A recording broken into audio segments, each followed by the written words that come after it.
Hello दोस्तों, कैसे हैं आप सब। आज का दिन मेरे लिए बहुत खास है क्योंकि आज मेरा वीडियो शूट हो रहा है राजकोट में। यहाँ का माहौल सच में कमाल का है।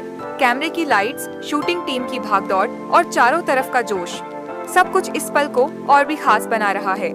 हर सीन को परफेक्ट बनाने के लिए बार बार टेक्स लिए जा रहे हैं और यही मेहनत शूट को और शानदार बना रही है। दोस्तों, शूटिंग के बीच बीच में यहाँ आने वाले लोग भी बहुत सपोर्टिव हैं। कई लोग रुककर शूटिंग देखते हैं और मुस्कुराकर कहते हैं, वाह कितना अच्छा लग रहा है। ऐसे में मेरी भी एनर्जी और बढ़ जाती है और मुझे लगता है कि मैं अपने काम को और अच्छे से कर पाऊँ। राजकोट की गलियों और यहाँ की हवाओं में एक अलग ही एहसास है। सच कहूँ तो यहाँ शूट करना मेरे लिए हमेशा यादगार रहेगा। कैमरे के सामने तो मैं एक्टिंग कर रही हूँ, लेकिन दिल से मैं इस पल को जी रही हूँ।